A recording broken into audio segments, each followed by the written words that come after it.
एक और बार praise the Lord.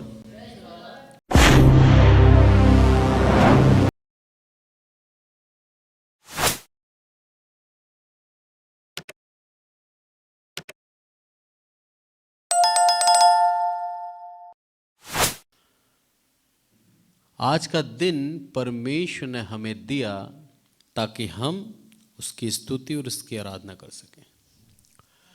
Dawood राजा बोलता है प्रतिदिन उसकी स्तुति और उसकी आराधना करना उसको भाता है, उसकी प्रशंसा करना। वो बोलता है ना केवल मैं बल्कि आप लोग भी करो। आज हम उसी दाऊद के बारे में सीखेंगे कि परमेश्वर ने उस दाऊद को चुना, पर उस दाऊद के लिए क्या विचार रखता था पलिश्ती गोलियत। कई बार हम बहुत ज़्यादा निराश हो जाते हैं दूसरों के विचारों के द्वारा। कई बार हम हमारे जीवन के अंदर उन्नति कर रहे होते हैं और कोई आता है और बोलता है तो किसी लायक नहीं है, किसी काम का नहीं है, कभी कुछ नहीं बन सकता। और हम उस बातों का महत्व जाने बिना उन बातों को अपने दिल में उतार लेते हैं और क्या होता है, हम निराश हो जाते हैं और मेहनत करना छोड़ देते हैं। शैतान यही चाहता है कि हम परमेश्वर के मार्ग को छोड़कर निराशा में पड़े रहें। आज उसी विषय के ऊपर हम बात करेंगे। इसके लिए निकालिए पहला शमूएल और उसका 17 अध्याय और उसकी 42 आयत। फर्स्ट शमूएल चैप्टर 17 42 वर्ड्स। और यहाँ पर लिखा है, जब पलिश्ती ने दृष्टि करके दाऊद को देखा तब उसे तुच्छ जाना। क्या लिखा है यहाँ? तुच्छ जाना। कुछ भी नहीं समझा अपने सामने। कई बार हमें हमारे जीवन के अंदर ऐसे लोग मिलते हैं जो हमें तुच्छ जानते हैं। हमें क्या जानते हैं? किसी लायक नहीं जानते, अपना कंपटीटर नहीं समझते। यहां पर वो बात है। कई दिनों से पलिश्ती गोलियत इस्राएल की सेना को पहाड़ी के ऊपर ललकार रहा था और क्या बोलता है कि तुम में से एक शूरवीर भेज दो जो मुझसे लड़े और जो जीते राज्य उसका। और इतने दिन तक कोई नहीं आया। उसके बाद एक छोटा सा बालक मात्र 14-15 साल का होगा, वो सामने आके खड़ा होता है, बिना हथियार, बिना कवच, बिना किसी झिलम के सामने आके गोफन लेके खड़ा हो जाता है। और उस बालक के विश्वास को उसने नहीं देखा, उसने उसकी अवस्था को देखा। और अवस्था को देख के वो क्या बोलता है कि तुच्छ है तू, मेरे सामने कुछ भी नहीं है। आगे जब हम पढ़ते हैं तो क्या कहता है वो, क्योंकि वह लड़का ही था और उसके मुख पर लाली चमकती थी और वो सुंदर था। एक छोटा लड़का, टीनेजर, लड़ने चला गया एक योद्धा से जिसकी लंबाई 9 फुट है। और यदि हम उसके बारे में पढ़ें तो 17 के 5 में क्या लिखा है, उसके सिर पर पीतल का टोप था और वह एक पत्थर का झिलम पहने हुए था और जिसका तोल 5000 शेकेल पीतल का था। उसके टांगों पर पीतल के कवच थे और उसके कंधों के बीच बरछी बंधी थी और उसके भाले की छड़ जुलाहे की डोंगी के समान थी और उस भाले का फल 600 शेकल लोहे का था। वह बड़ी ढाल लिए हुए एक जन उसके आगे आगे चलता था।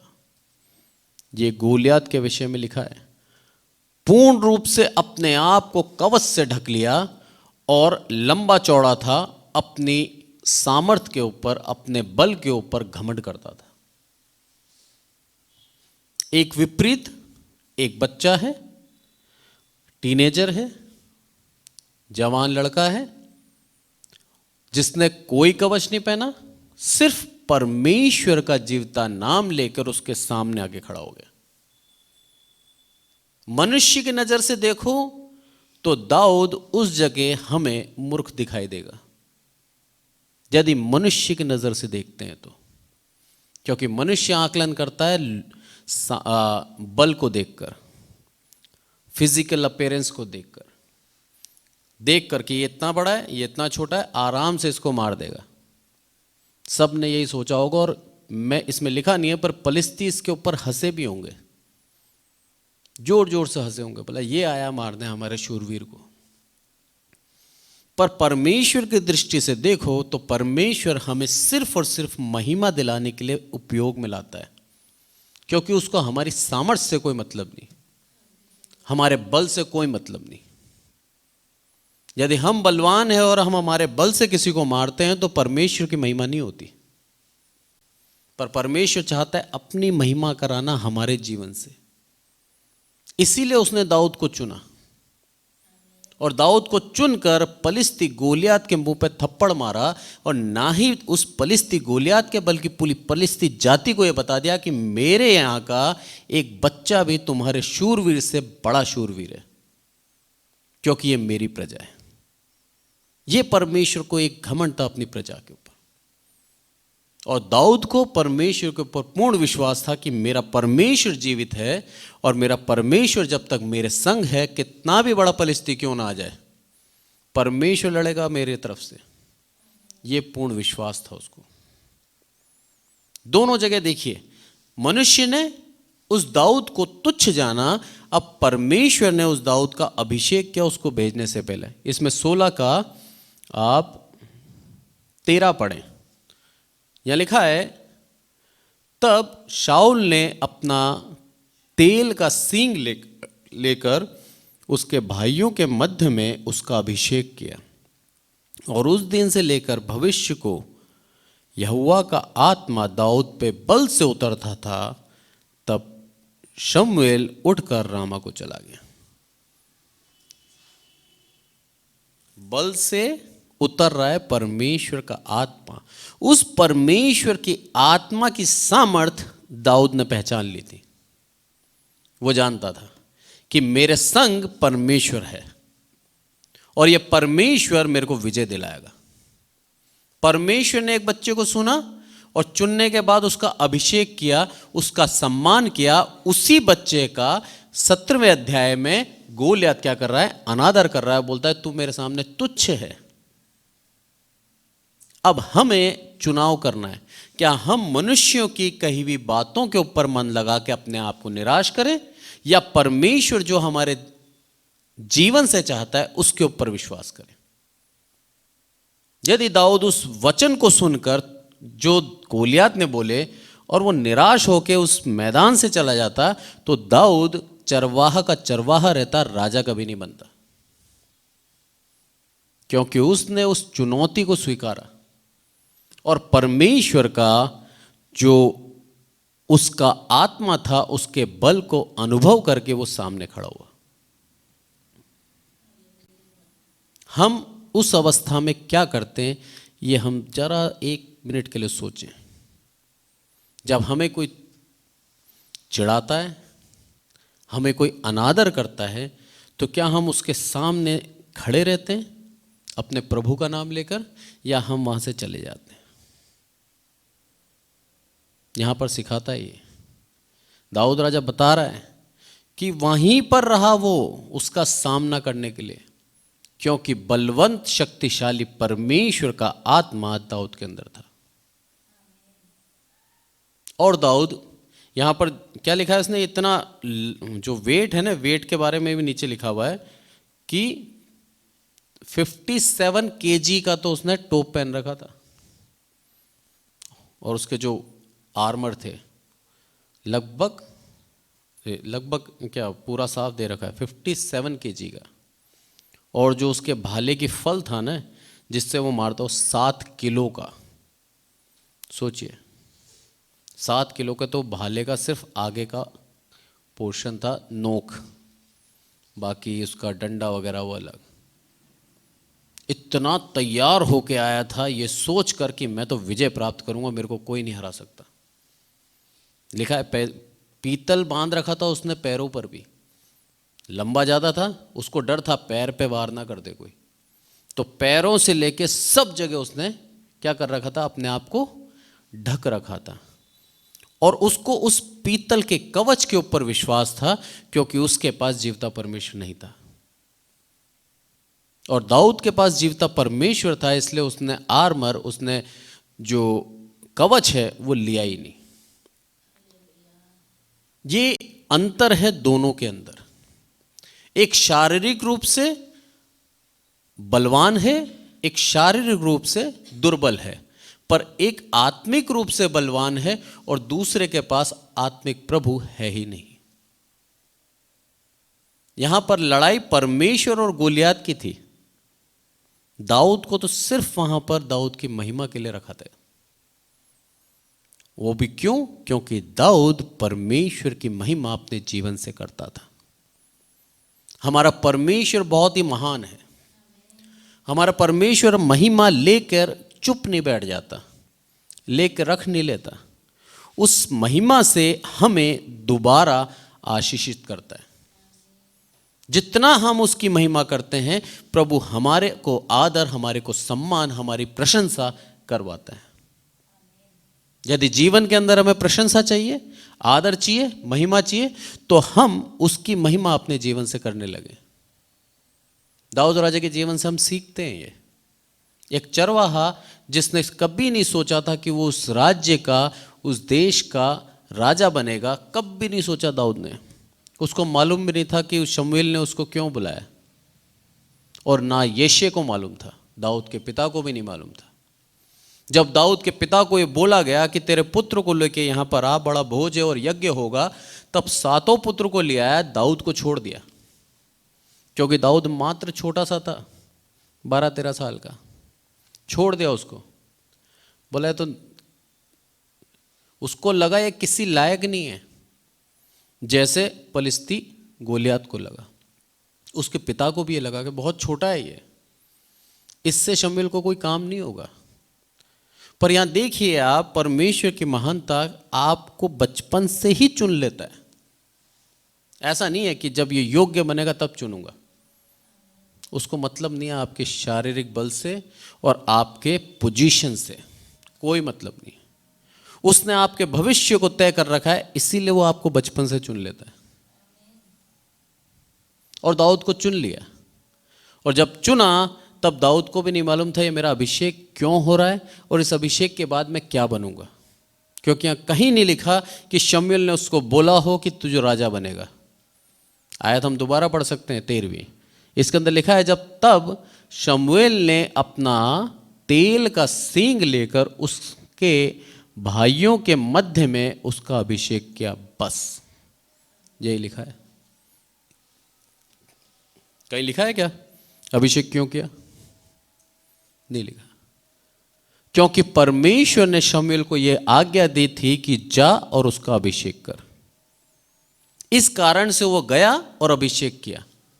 बस परमेश्वर चाहता है जो बोला जाए वैसा ही करें, ना उसमें बढ़ा ना उसमें घटा। जबकि परमेश्वर ने शाऊल का राजा पद से तिरस्कार कर दिया था, शमूएल को मालूम था। और शमूएल मन ही मन जानता था कि दाऊद को परमेश्वर ने चुना है, पर उसके बावजूद भी शमूएल ने बोला नहीं दाऊद को। क्योंकि 15वीं अध्याय जब हम पढ़ते हैं तो वहां साफ लिखा है कि परमेश्वर ने शाऊल को राजा होने से, उसकी इच्छा ही खत्म होगी उसको राजा बनाने की, अयोग्य जाना लिखा है। क्योंकि शाऊल ने क्या करा था, वहां के जानवरों का लालच कर लिया था, उसको अयोग्य जान लिया और तुरंत अभिषेक करवाया किसका? दाऊद का। अब दाऊद के कितने अच्छा उसका जीवन होगा, उसका कितना अच्छा दिल होगा कि परमेश्वर ने उसको बचपन से ही चुन लिया। और दाऊद की महानता देखिए, अभिषेक के बाद उसने पूछा भी नहीं ये सब तुमने मेरे साथ क्यों किया। कहीं भी नहीं लिखा कि उसने पूछा हो। लिखा है अभिषेक करने के बाद वो कहाँ चला गया? रामा को चला गया, वापस चला गया। और दाऊद सोच रहा था मेरे साथ हुआ क्या।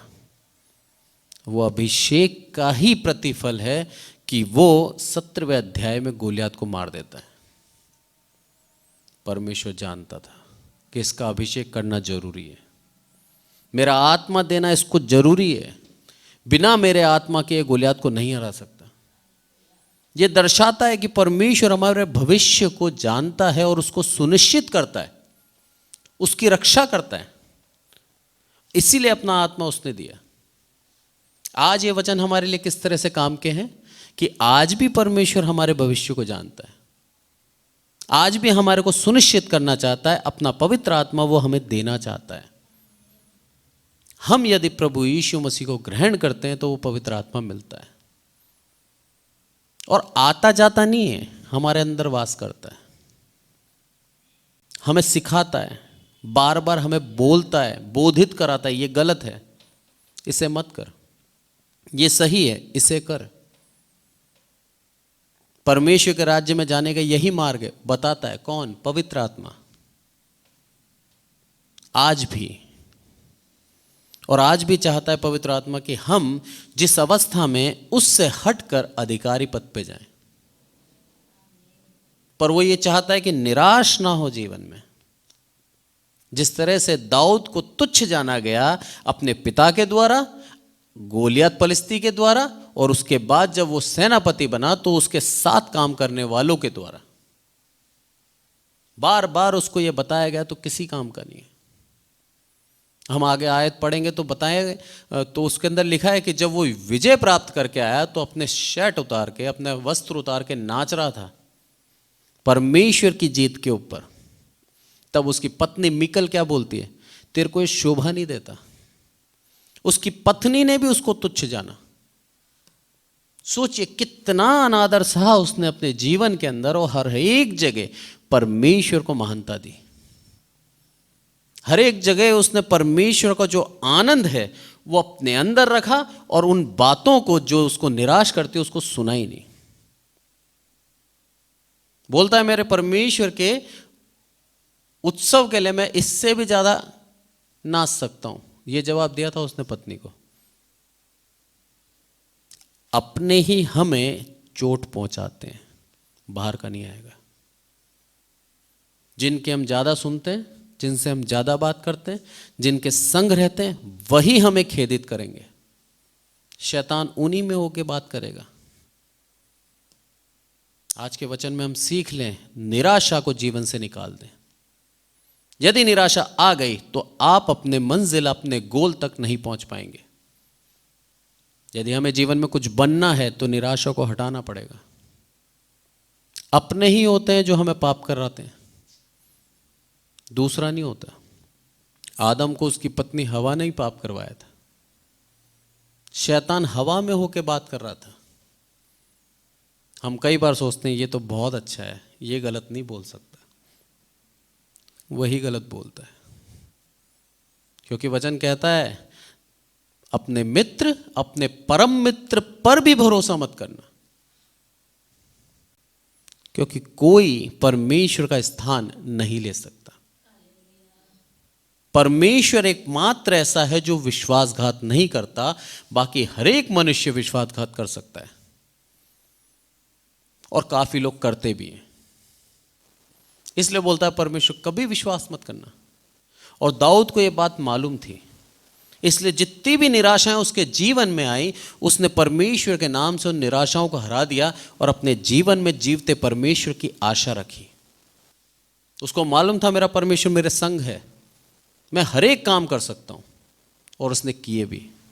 गोलियत को हराना आसान बात नहीं थी, उसके सामने खड़े होना ही बहुत बड़ी हिम्मत की बात है। 9 फुट लंबा, सोचिए अभी ग्रेट खली को हम देखते हैं तो ही हमें इतना लगता है 7.5 फुट का है वो। उसके सामने भी हम अगर लड़ने पे आए तो हिम्मत जवाब दे देगी, नहीं लड़ सकते। 9 फुट लंबा वो व्यक्ति के सामने आके निहत्ता बिना किसी हथियार के आके खड़ा हो गया परमेश्वर के नाम को लेकर। क्या विश्वास था दाऊद में, क्या परमेश्वर के साथ उसकी संगति थी। उसको मालूम था मेरा प्रभु मेरे साथ खड़ा है, ये विश्वास चाहता है मेरा परमेश्वर। उसको परमेश्वर चाहता है कि मेरे दास को यह मालूम होना चाहिए हर जगह मैं उसके संग हूं। उसकी भलाई में, उसकी बुराई में, उसकी गिरावट में, उसकी ऊंचाई में, हर एक जगह में उसके संग हूं। प्रभु ये चाहता है। इफिसियों के अंदर लिखता है पौलुस कि उसके प्रेम की चौड़ाई, लंबाई, गहराई, ऊंचाई हमें ज्ञात होनी चाहिए। और ज्ञात कब होगी? जब हम उसके संग प्रेम करेंगे। जब तक हम उसके संग प्रेम नहीं करेंगे, हमें मालूम नहीं हो वो कितना अधिक प्रेम करता है। जैसे पुत्र अपनी मां से जब तक प्यार नहीं करता, तब तक उसे मालूम नहीं है कि मां उससे कितना प्यार करती है। प्यार से ही प्यार को पता कर सकते हो, और कोई तरीका नहीं है। हमें भी यदि प्रभु यीशु मसीह का प्रेम को क्या जानना है, ज्ञात करना है, तो उससे उतना ही प्रेम करना पड़ेगा। तब जाके परमेश्वर का प्रेम हमें समझ में आएगा। परमेश्वर का प्रेम अथाह है, असीम है, पर उसके बावजूद भी हम उसके प्रेम की परीक्षा करते रहते हैं, बार बार उसके ऊपर शक करके। दाऊद राजा अगर शक करता ना उस दिन, तो आज दाऊद राजा के विषय में लिखा नहीं होता बाइबल में। अगर वो सच में परमेश्वर को नहीं जानता और सिर्फ बातों में आकर अपनी वाहवाही लूटने के लिए राजा के सामने झूठ बोल के यदि खड़ा होता ना उस दिन, तो वो खत्म हो जाता। पर वो सच में परमेश्वर से प्रेम करता था। सच में मालूम था परमेश्वर उसके संग है, इसीलिए वो उनके साथ गया। और यहां पर लिखा है, अब पलिस्ती को दाऊद ने क्या उत्तर दिया? 45 आयत में लिखा है, तू तो तलवार और भाला और सांग लिए हुए मेरे पास आता है, परंतु मैं यहोवा के नाम से तेरे पास आता हूं। ये शक्ति थी उसके पास। तलवार, सींग, सांग और भाला लिए हुए तू आता है मेरे पास, पर मैं क्या जाता हूं? मेरे यहोवा परमेश्वर का नाम लेके तेरे पास आता हूं। इसके ऊपर यदि हम पढ़ेंगे तो वहां पर दाऊद को कोसता भी है वो। पलिस्ती अपने देवताओं के नाम लेकर दाऊद को कोसने लगा, झुंझला गया, चिढ़ गया। कारण यही था, क्या तुमने मुझे इतना ज्यादा तुच्छ समझाएगा कि किसी को भी भेज दिया मेरे सामने लड़ने के लिए? होता ना कई बार दोस्त आपस में मस्ती कर रहे हैं, एक बहुत हट्टा कट्टा है, सामने एक पतला सा बच्चा आ जाए, हंसता है वो उसे देख के, अरे तू लड़ेगा मेरे से? अरे जा, एक मारूंगा मर जाएगा, सब बोल देगा। और पता लगे वही बच्चा उसको धोबी पचाड़ दे दे, तो यही हुआ उस दिन, आज से 3000 साल पहले। पर जो काम कर दिया उसने, आज तक हम उसको याद करते हैं, उसके उस विश्वास को याद करते हैं जो उसने उस दिन करा। हमारा विश्वास इतना प्रबल होना चाहिए, तब हमारे विश्वास को याद किया जाएगा हजारों हजारों साल। बिली ग्राम अमेरिका का नंबर 1 प्रीचर था, 100 साल जीवित रहा वो। एक प्रचार करते समय 7 से 8 लाख लोग सुनते थे। परमेश्वर का इतना बड़ा दान था उसके ऊपर। इस तरह से चुनता है प्रभु। क्या कर दिया उसको जीवन भर याद किया जाएगा। आज भी बिली ग्राम के नहीं होने के बावजूद भी, इस संसार में नहीं है वो, उसके बावजूद भी उसके वचनों को सुनकर, उसके जो कैसेट है और उसके जो यूट्यूब पे वीडियोस हैं, उसको सुन सुनकर लोग बच रहे हैं। आपको अमर कर देगा, कोई आपको भूलेगा नहीं। यह है परमेश्वर की दया। 3000 साल पहले कितने लोग मरे होंगे? हजारों, लाखों। याद कर रहे हैं हम दाऊद को। दाऊद के परिवार में कितने लोग खत्म हुए, किसको जानते हैं हम? यिशै के पुत्रों के नाम भी नहीं लिखे पूरे। 7 पुत्र थे उसके, सातों के नाम के बाद उनकी वंशावली का क्या हुआ पता नहीं है, क्योंकि उनको नहीं चुना परमेश्वर ने। परमेश्वर जिसको चुनता है उसके वंश को आशीषित देता है।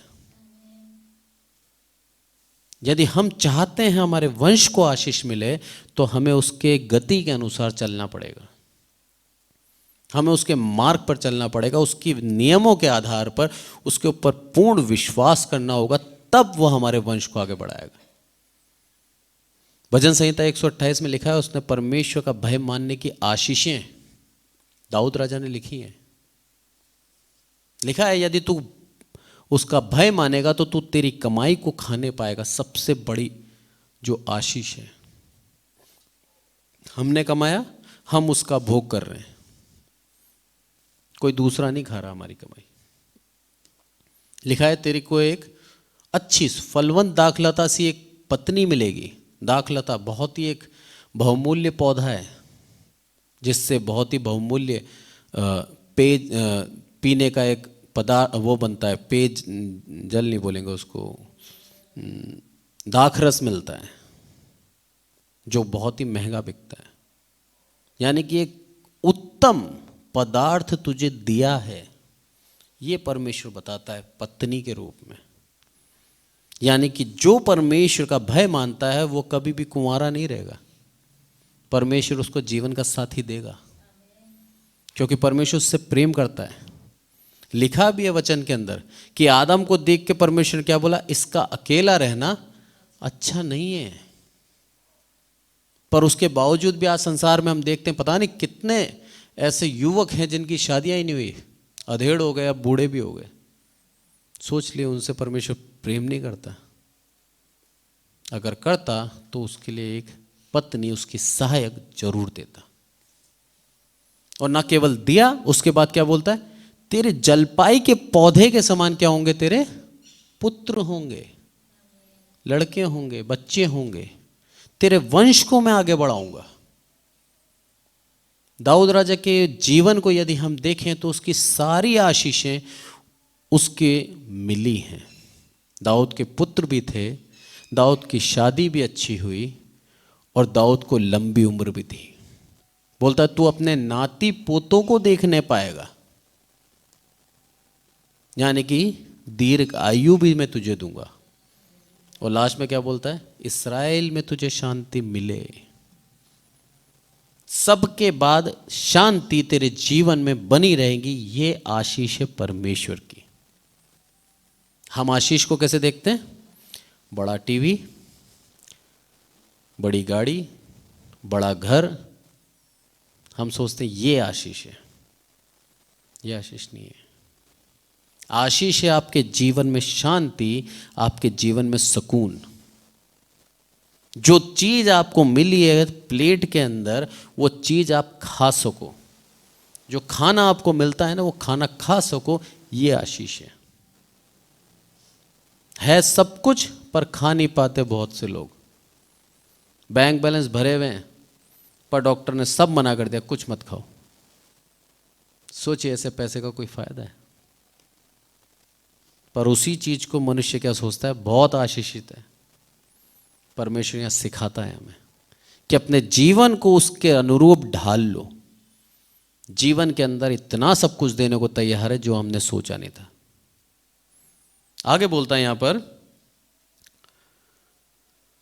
दाऊद ने उत्तर दिया कि मैं परमेश्वर का नाम लेके तेरे पास आता हूं, जो इस्राएली सेना का परमेश्वर है और उसी को तूने ललकारा है। अरे हमें नहीं ललकारा, मेरे परमेश्वर को ललकारा है तूने। ये चीज दाऊद को मालूम थी, पर शाऊल इस चीज को भूल गया था। जबकि लिखा है वचन के अंदर कि शाऊल उस समय का, जब उसको चुना गया था, बहुत ही एक अच्छा कद वाला लड़का पुरुष था।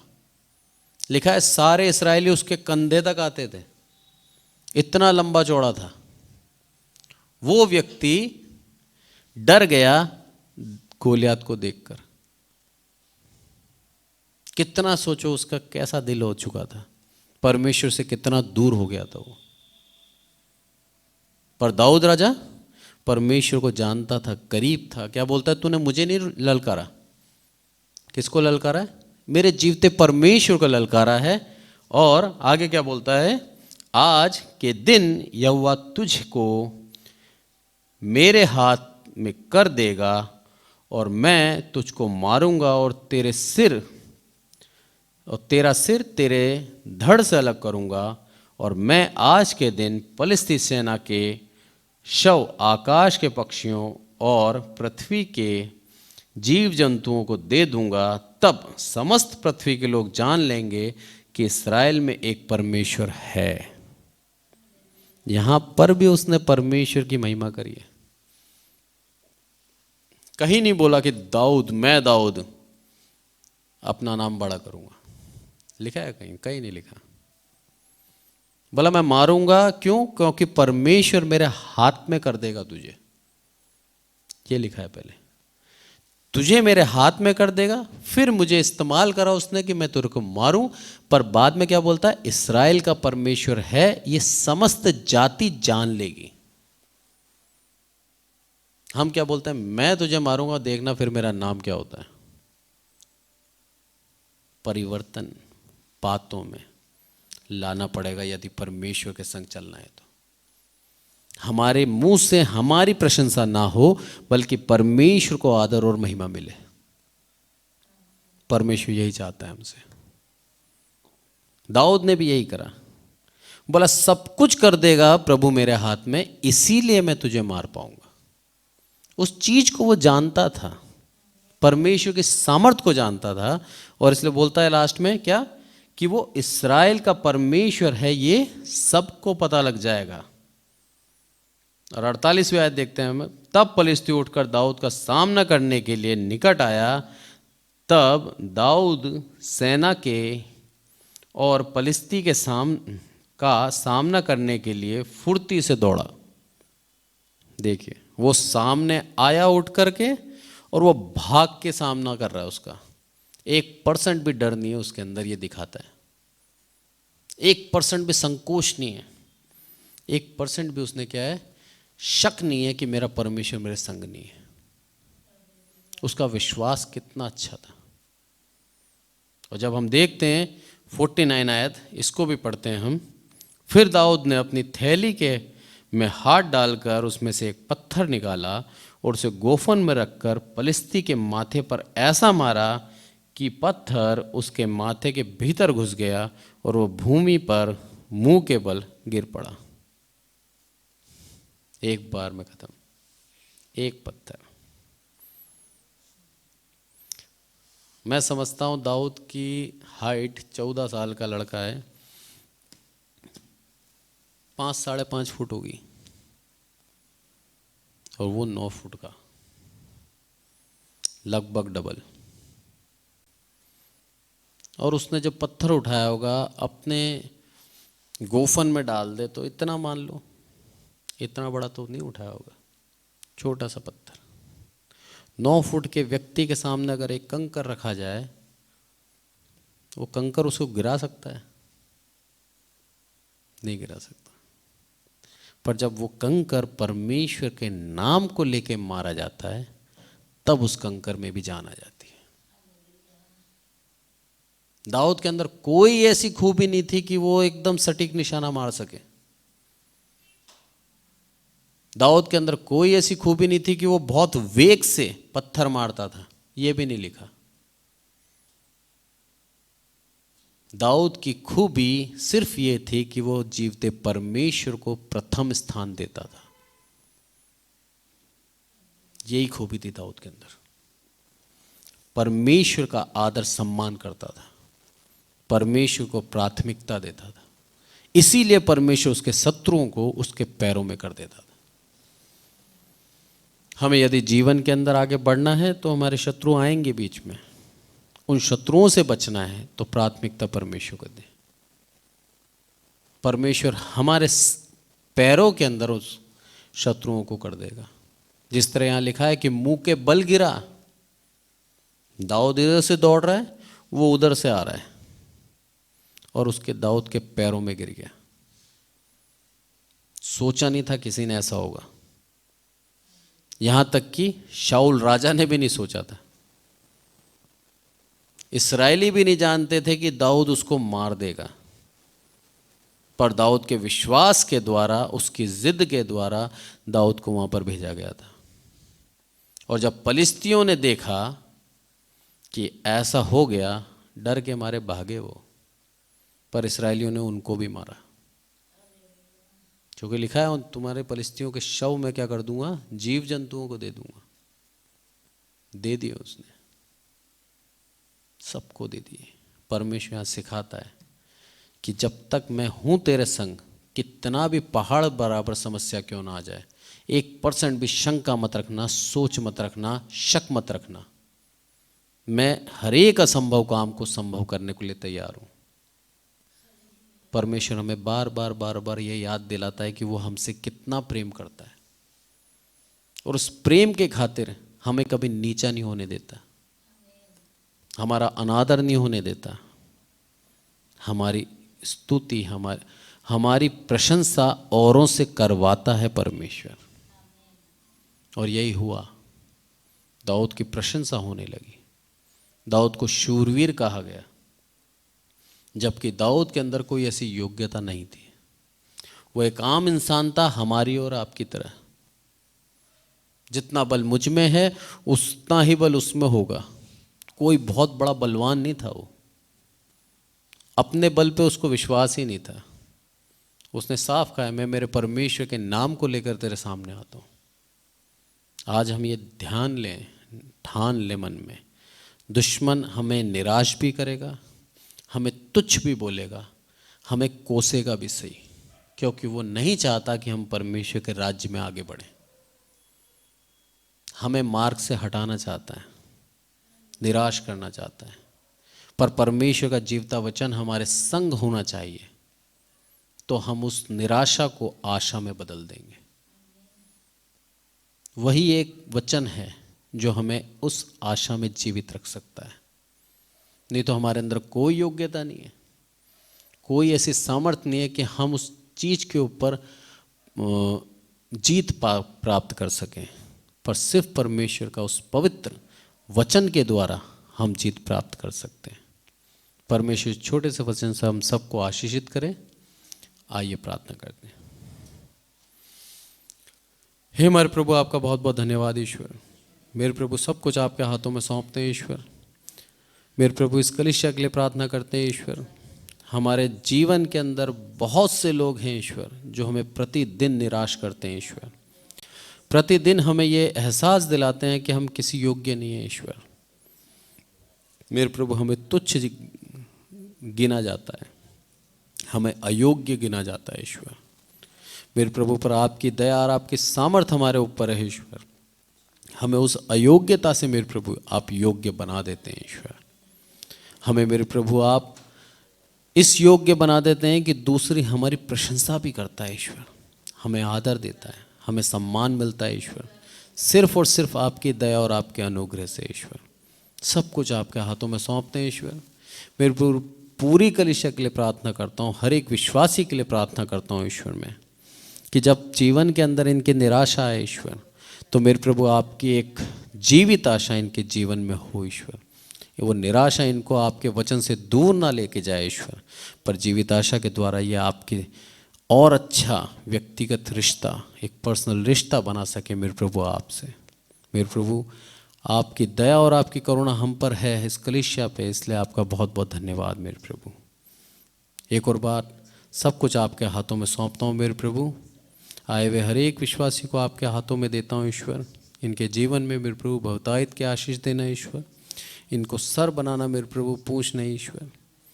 मेरे प्रभु यीशु मसीह के नाम से मांगते हैं, आमीन। और अब हमारे परमेश्वर का प्रेम, प्रभु यीशु मसीह का अनुग्रह और पवित्र आत्मा की सहभागिता हम में से प्रत्येक विश्वासी के जीवन के अंत तक बनी रहे, आमीन।